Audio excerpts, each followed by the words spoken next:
Hi everyone, this BotPlayerAI, and let's go to today's news. Paramount Global, the rights holders for Teenage Mutant Ninja Turtles, is developing a new video game based on the popular graphic novel, The Last Ronin. This game will be a darker and more mature take on the typically colorful Ninja Turtles. The Last Ronin video game adaptation will be a third-person action role-playing game, similar to Sony's recent God of War titles. The Last Ronin graphic novel tells the story of a future where only one of the turtles has survived. The video game adaptation will be faithful to the story of the Last Ronin arc, with the primary action centering on the only surviving turtle. While other TMNT games, like last year's Shredder's Revenge, are typically about playing as all four turtles, The Last Ronin will be primarily a single-character game. The identity of the lone remaining Ninja Turtle was a mystery when the Last Ronin comic series was announced. It wasn't until the final pages of the first issue of The Last Ronin where the lone surviving turtle's identity was revealed, Michelangelo.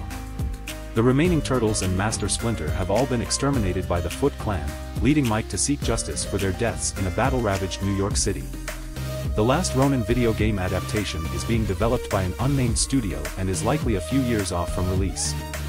Like throwback beat-em-up Shredder's Revenge and the Cowabunga collection, the game will target an older audience, just like the recent collaboration with Call of Duty that brings Shredder to Activision's shooter franchise. The Last Ronin video game adaptation is set to be an ambitious AAA video game, and Paramount Global has found the right partner to adapt the graphic novel. Fans of the Teenage Mutant Ninja Turtles franchise can expect more details on The Last Ronin, and much more from the Teenage Mutant Ninja Turtles in video games, in the coming months and years. Additionally, fans will soon see the Turtles in a new Roblox game set for release alongside Teenage Mutant Ninja Turtles, Mutant Mayhem, a new animated feature film.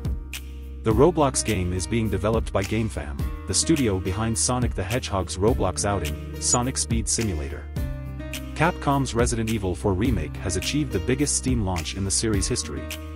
The game has already broken records by reaching 126,717 concurrent players on Steam, according to independent tracker SteamDB. For comparison, Resident Evil Village, the most recent game in the series, attracted a peak of 106,631 concurrent players on its launch day. Resident Evil 2 Remake had a peak of 74,226 concurrent players, while Resident Evil 3 Remake peaked at 60,293. The success of Resident Evil 4 Remake on Steam is impressive, given that it is a remake of a game that was originally released in 2005. However, the remake has received widespread acclaim, with many critics and fans praising the updated graphics, improved controls, and overall gameplay. The game's success on Steam is also notable considering the release of other popular horror games, such as EA's Dead Space Remake, which attracted 30,925 concurrent players on its launch day. However, Warner's Hogwarts Legacy remains the biggest Steam launch of the year, with 879,000 concurrent players during its first week of release. As of now, Resident Evil 4 Remake is the 7th most played game on Steam, and the 2nd most played game if free-to-play titles are excluded. Capcom has also announced that the game will receive a free update next month, which will add the Mercenaries, a new mode that tasks players with killing as many enemies as possible within a time limit. This new mode is expected to add to the game's replayability and further increase its popularity. Bungie, the developer of the popular video game Destiny 2, has paid tribute to the late actor Lance Reddick, who played the character of Commander Zavala in the game. In a recent blog post, Bungie thanked Reddick for his work on the series and confirmed that there will be more performances from him in the future. Reddick passed away on Friday, March 18, at the age of 60, leaving behind a legacy of memorable roles in film, television, and video games. He had portrayed Commander Zavala in Destiny since the game's release in 2017, and his deep, resonant voice and commanding presence quickly made the character a fan favorite. In the tribute post, Bungie wrote, "For nearly a decade, Guardians around the world have found purpose and comfort in Zavala's presence, bolstered by that unmistakable voice, so full of strength, serenity, and nobility." The developer went on to acknowledge the outpouring of tributes from the Destiny community, saying that the endless heartfelt messages on social media and the impromptu gatherings of respect in Zavala's corner of the tower have been overwhelming. Bungie also expressed gratitude for the time they spent working with Reddick, saying, "We are deeply saddened by his passing but so thankful for the time we spent together, and our thoughts are with his friends and loved ones." The tribute closed with the words, "Thank you for everything, Lance. We will miss you." In addition to the blog post, Destiny 2 players will now see a tribute to Reddick when the game first loads. This will serve as a reminder of the impact that Reddick had on the game and its community. Furthermore, Reddick will appear in the upcoming Horizon Forbidden West Burning Shores DLC as Silence. This marks the last project he worked on before his untimely passing. Reddick's passing has been felt deeply by his fans and colleagues alike, and the outpouring of love and support from the gaming community is a testament to the impact that he had on the medium. With Bungie promising more performances from Reddick in the future, it is clear that his legacy in the world of gaming will continue to live on. Genshin Impact studio HoYoverse has announced the upcoming launch of its new game, Honkai Star Rail, which will be available on PC and mobile devices starting April 26th. The game is set in a sci-fi universe with plenty of fantasy elements mixed in, and players will assume the role of the Trailblazer as they explore the secrets of the universe while traveling on the Astral Express alongside other passengers. In Honkai Star Rail, players will be tasked with uncovering mysteries within the galaxy and battling against the seeds of destruction known as Stellaron, which were planted by a cosmic god looking to wipe out all life in the universe. The adventure starts at Herta Space Station and then expands to the regions of Jarilo 6 and the Xianzhou Luofu flagship, two major destinations of your interstellar journey. With various crises appearing around the galaxy and Stellarons on the rampage, it'll be up to players and their party to save the day. As a turn-based RPG, players will be able to recruit party members to help them out in their odyssey, with each teammate having their own unique skills that can be used in battles. According to HoYoverse, the game reflects an interstellar melody filled with surprises and rewarding experiences that echo throughout the universe. Fans can learn more details about the game in the special program live stream from the studio. Honkai Star Rail will be available via Steam and Epic Games Store for PC users, while mobile users can pick the game up on either iOS or Android devices. A PlayStation version of the game is also in development and will be released at a later date for PS5 and PS4. The game was first announced in 2021 and received a big reveal at the 2022 Summer Game Fest. In February 2023, the final beta for the game went live.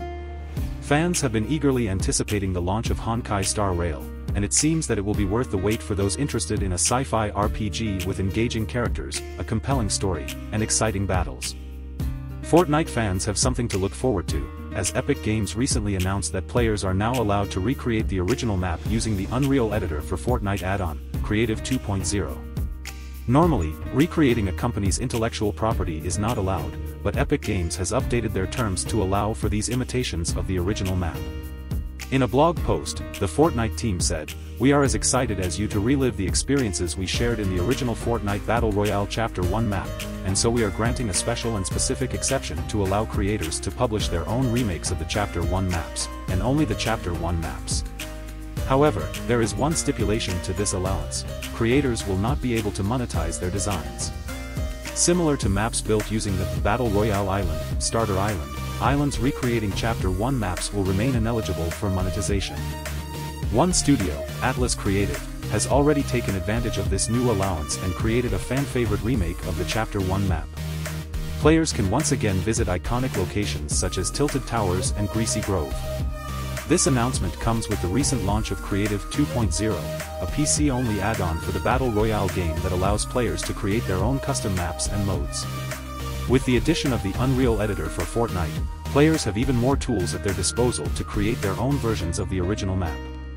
This move by Epic Games is a testament to their commitment to listening to their community and providing new ways for players to enjoy their game. It also allows players to relive fond memories of the original map and experience it in a new way.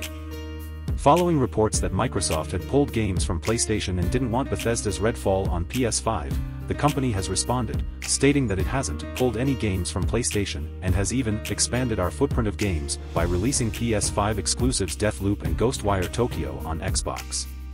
Redfall game designer Harvey Smith had claimed in an interview with IGN France that after Bethesda's acquisition by Microsoft, the company's stance was no PlayStation 5. However, there was no indication whether a PS5 version of Redfall was already in development or just a suggestion. Microsoft's statement to Eurogamer clarifies that all games that were available on PlayStation when ZeniMax, Bethesda's parent company, was acquired by Microsoft in March 2021, are still available on PlayStation, and the company has continued to do content updates on PlayStation and PC. The statement also adds that future decisions on whether to distribute ZeniMax games for other consoles will be made on a case-by-case basis. Moreover, Microsoft's statement also points out that the company has always maintained a multi-platform approach for its games. In its bid to acquire Activision Blizzard, the company has promised that Call of Duty will remain multi-platform. However, Sony suggested that Microsoft could withhold access to existing or future Call of Duty games to impair PlayStation's competitiveness, or even release a version filled with bugs. The Redfall news sparked speculation that Microsoft may not keep its Call of Duty promise should the takeover bid be accepted. However, this new statement counters that speculation and assures gamers that Microsoft intends to continue to be a multi-platform game developer and publisher. Redfall, a cooperative open-world first-person shooter, is due to launch for PC and Xbox Series X/S on May 2nd. The game is being developed by Arcane Austin and published by Bethesda Softworks, a subsidiary of Microsoft. The game takes place on an island overrun by vampires and players must band together to take them down. That's all the news for today, Friday, March 24, 2023. If you enjoyed this video, don't forget to like and subscribe to this channel. The links to all the subjects discussed in this video are available in the description below. Thank you so much for watching and I'll see you next time.